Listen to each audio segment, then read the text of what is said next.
السلام عليكم ورحمة الله وبركاته.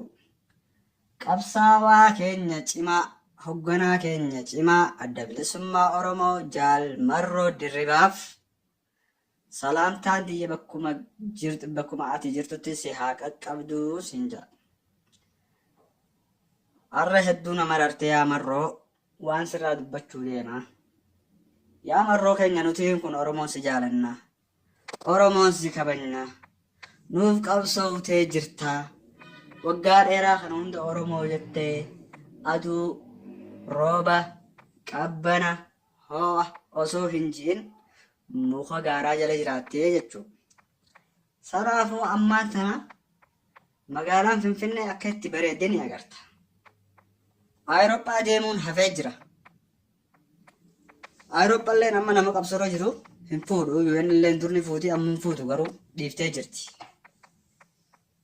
Namni hundinuu kijibaa waan ta'eef dhiiftee jirti amma fuudhuu. Saniifuu mee Jaal Marroo maaliif hin galleeti osoo nu duraan duune umriin ta'e yoo xiqqaatte waggaa 40 waggaa 45 ta'a.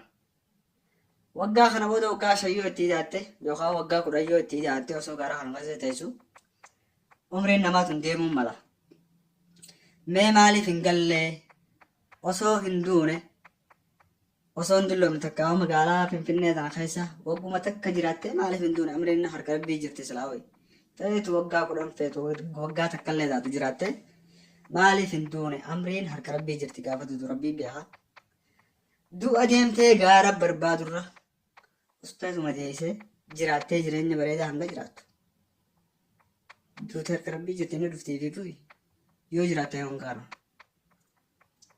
Oromoon Jaal Marroo keenya tokko du'ee malee gaafaati duute.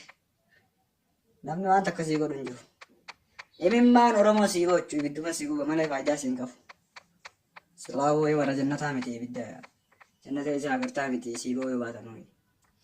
Amma kana hin jiru.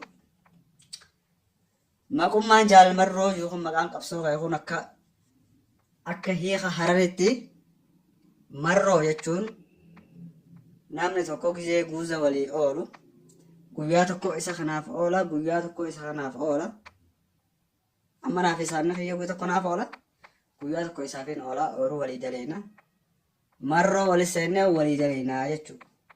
Moo akkuma kanaa isinii sii fi Shimallis Abdiisallee Marroo walii seentanii yeroo takka Shimallisiif daleeyda yeroo takka Shimallisillee siif dalaga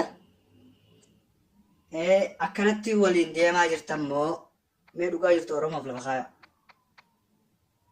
Shimallis Abdiisaa har'aan tana woboo fixuun qabaa jeeti waraana leenjisee qawwee itti kannee qawwee gurguddoo babbareedduu itti kannee isinitti achi ergaa jechuudha.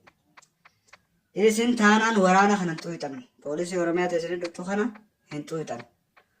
Walii dawwaltanii bakka akkanaa jirraa bakka akkanaa nukkoottaa.